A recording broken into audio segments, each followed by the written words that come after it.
शाम के 7 बज चुके थे। आज पड़ोस वाली शालू के घर से जोर-जोर से आवाज़ें आ रही थी, लेकिन ये आवाज़ हर रोज़ की आवाज़ से अलग थी।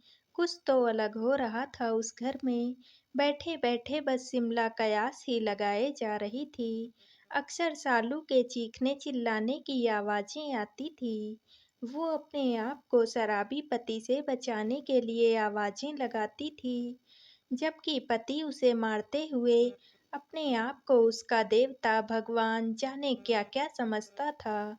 जब शिमला से बर्दाश्त नहीं हुआ, तो उसने अपने घर के बाहर निकल कर देखा, तो शालू के घर के बाहर भीड़ इकट्ठी थी, जबकि सास वहां पर खड़े लोगों से मदद मांग रही थी। अरे कोई तो बचाओ उसे, यहाँ खड़े-खड़े क्या तमाशा देख रहे हो? कोई तो मेरी मदद करो। क्या हुआ अम्मा जी? काहे शोर मचा रही हो? अचानक शिमला ने पूछा। अरे शिमला बिटिया, अच्छा हुआ तू आ गई। बचा ले, आज तू मेरे बेटे को बचा ले। अम्मा, शायद आप गलत बोल रही हो। बेटे को नहीं, मेरी बहू को बचा ले।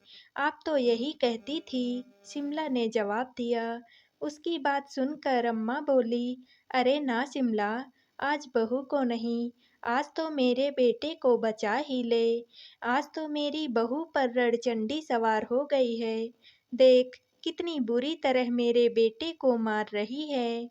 तुझे तो वो भाभी जी कहती है ना, शायद तेरी ही बात मान ले। मेरी तो वो आज सुन भी नहीं रही है। मेरी देवी जैसी बहू को आज पता नहीं क्या हो गया है। अम्मा की बात पर शिमला को यकीन नहीं हुआ, पर अंदर से आ रही बचाओ बचाओ की आवाजें तो पुरुष की ही थी, या फिर यूं कह सकते हैं कि मोहन की ही थी। आखिर शिमला अंदर गई तो वाकई में नजारा बदला हुआ था। सालू पर वाकई रणचंडी सवार थी। बाल बिखरे हुए, साड़ी का पल्लू कमर में खोसे हुए, पूरी रणचंडी लग रही थी। जिस लठ से पति हर रोज उसे मारता था, उसी लठ को लेकर अपने पति की अच्छी खासी धुलाई कर रही थी और साथ ही साथ बोले जा रही थी, तू और देवता, तू तो इंसान कहलाने के लायक भी नहीं है। आज तुझे ना छोड़ने वाली हूँ मैं। मेरे सीधेपन का बहुत फायदा उठाया है तूने। समझता क्या है अपने आप को? बीवी हूँ तेरी, तेरे घर की नौकरानी नहीं कि तू जो अपनी मर्जी में आएगा वो करेगा। तब तक अम्मा जी शालू के सामने आकर गिड़गिड़ाते हुए बोली, अरे शालू, तू तो देवी है, अपने पति की कितनी सेवा करती है, उसके लिए कितने व्रत और उपवास करती है, उसे देवता का स्थान देती है, और तू ही आज उसे लठ से मार रही है।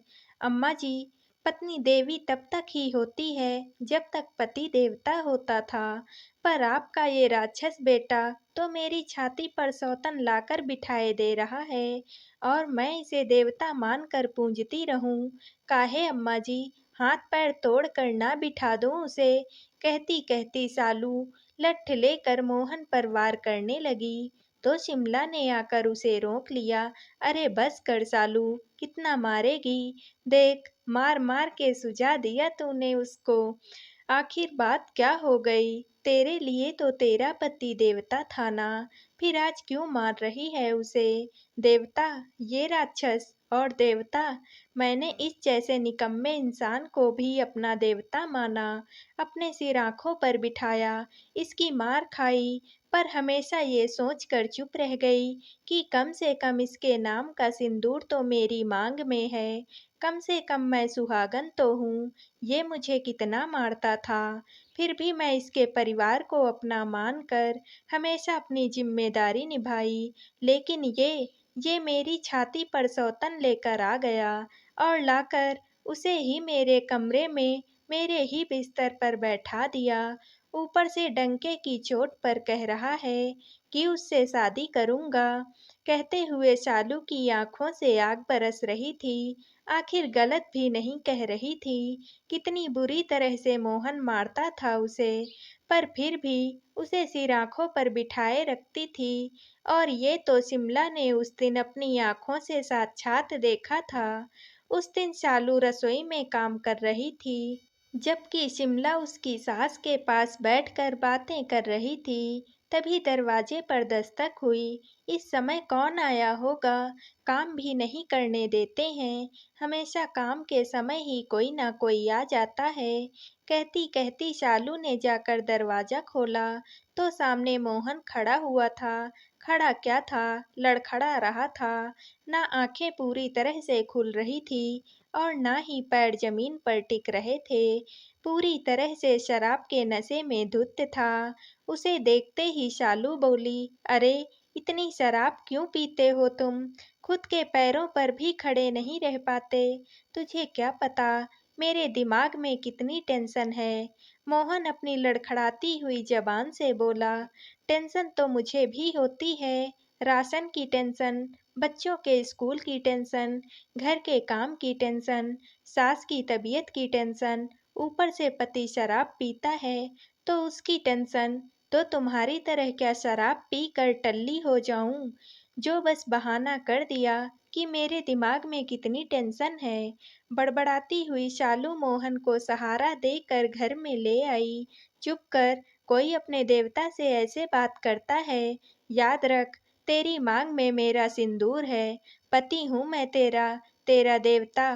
शालू ने चुप रहना ही ठीक समझा और मोहन को बाहर वाले पलंग पर लेटाकर वापस रसोई में आ गई और उसके लिए पानी का गिलास लेकर गई। बस यही बात मोहन ने पकड़ ली। क्यों री, मुझे बस पानी पिलाएगी तू? आदमी बाहर से कमा कर थका हारा घर में आया है तो बजाय उसे खाना खिलाने के पानी पिला रही है तू। कहते कहते मोहन ने उसके हाथ से पानी का गिलास लिया और जोर से जमीन पर फेंक दिया।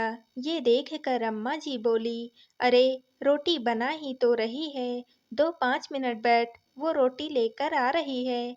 अम्मा बीच में मत बोल, काहे दो 5 मिनट बैठूं? इस घर में इसे रोटी बनाने के लिए ही तो लाया हूँ, मुफ्त की रोटी खिलाने के लिए नहीं। अम्मा की बात सुनकर मोहन भड़कते हुए बोला। ये देखकर शिमला तो वहां से जाने को हुई, पर इतने में मोहन लठ उठाकर सालू को पीटने लगा।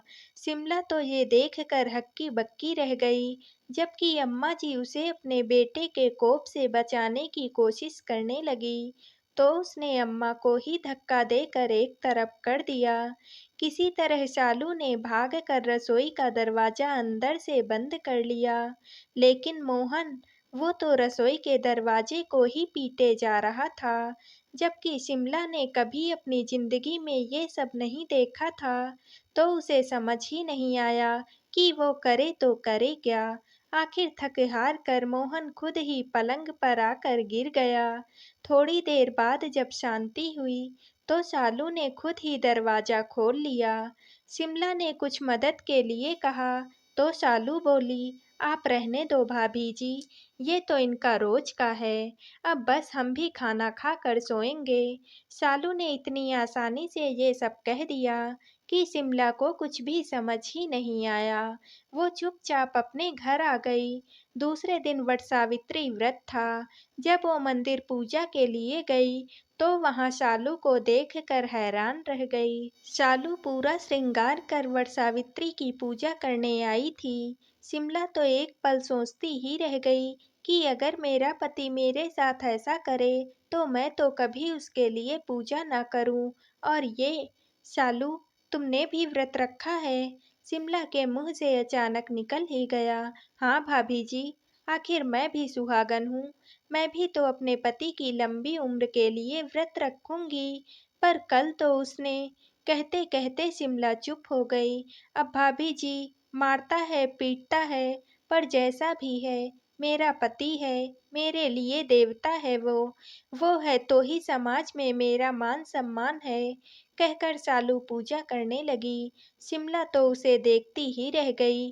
पति इतना मारता था, पर फिर भी पता नहीं किस मिट्टी की बनी थी शालू, कभी उसको छोड़ कर नहीं जाती। एक दो बार उससे पूछा भी, तब पता चला कि बचपन में उसके सिर पर से पिता का साया उठ गया था। माँ को दुनिया से लड़ते देखा था उसने, तरह-तरह के ताने सुनते देखा था उसने, लोगों की गंदी नीयत किस तरह से उसकी माँ को कचोटती थी, वो भी देखा था उसने। परिवार वाले किस तरह से मुँह फेर लेते हैं, वो भी देखा था उसने। बस तब से मन में यही विचार धारण किए बैठी थी कि जब तक पति है, चाहे कैसा भी है, मान-सम्मान तो है। आपकी मांग में सिंदूर है तो किसी की बुरी नज़र आपको नहीं कचोटेगी। बस इसीलिए अपने पति को देवता मानती थी। खुद एक फैक्ट्री में काम करती थी, लेकिन सुबह भी घर का पूरा काम करके जाती और वापस आ करके फिर से घर के कामों में लग जाती। अम्मा जी से जितनी मदद होती वो कर देती। शादी के 5 साल हो गए थे। 1-2 साल का बेटा भी था, जो अक्सर ये सब तमाशा देखकर डरा सहमा सा रहता था। पर मोहन इस तरह से करेगा, किसी को यकीन ही नहीं हुआ। सालू के लिए सौतन लेकर आ गया। इतने में अम्मा जी बोली, क्या सोच कर लाया रे तू उस लड़की को इस घर में? याद रख, अगर तूने उससे शादी की तो तेरा इस घर से दाना पानी उठ जाएगा। काहे अम्मा, वो तो मुझे पसंद है, मैं तो उससे ही शादी करूँगा। मोहन बेशर्मों की तरह बोलकर अब की बार सालू से पहले अम्मा बोली, कर, बिल्कुल कर, पर आज के बाद तू मेरा बेटा नहीं और इस मकान पर तेरा हक नहीं। अम्मा, तू मुझे मेरे ही घर से निकाल रही है। मोहन हैरान होते हुए बोला, अरे तेरा काहे का घर? ये घर तो तेरे बाप ने खरीदा था, इसलिए इस पर मेरा हक है। अब तुझ जैसे फकीर के साथ वो शादी करना चाहती है तो कर, मैं अपनी बहू के साथ रह लूँगी। जा निकल यहाँ से। हाँ, हाँ, जा रहा हूँ मैं। अपने दम पर खुद ही मकान बना लूँगा, पर शादी तो उसी से करूँगा। ये सारा तमाशा तो वो लड़की भी देख और सुन चुकी थी। जैसे ही मोहन ने उसे बुलाया, उसने बाहर आकर जवाब दिया, तेरे पास है ही क्या, जो मैं तुझसे शादी करूँगी? महीने का 20,000 रुपए कमाता है। अब ना तेरे पास कोई प्रॉपर्टी है और ना ही कुछ। मुझे अपनी ज़िंदगी बर्बाद थोड़ी ना करनी है। मुझे तो माफ़ कर। वो हाथ जोड़ती हुई मोहन को छोड़ भाग खड़ी हुई। उस लड़की के इस बर्ताव से मोहन को करारा झटका लगा, पर अब जाए तो जाए कहाँ?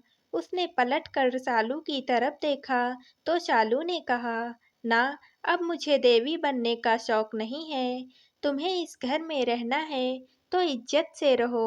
अम्मा ने मेरा साथ दिया है, उनका गलत नहीं करूँगी, पर अब मुझसे ज़्यादा उम्मीद मत करना। पति हो तो पति ही बनकर रहो, देवता बनने की कोशिश भी मत करना। कहकर शालू अपने बेटे को लेकर अंदर चली गई। मोहन भी उसी घर में रहता है, पर अब शालू उसे इतना ज़्यादा तवज्जो नहीं देती। 1-2 बार शराब पीकर घर में घुसकर हंगामा करने की कोशिश भी की थी। तो सालू ने उसे पुलिस के हाथों पिटवा दिया। अपने आप मोहन को अक्ल आ गई कि पत्नी अब उसे देवता नहीं, इंसान ही समझती है। बहुत बहुत धन्यवाद।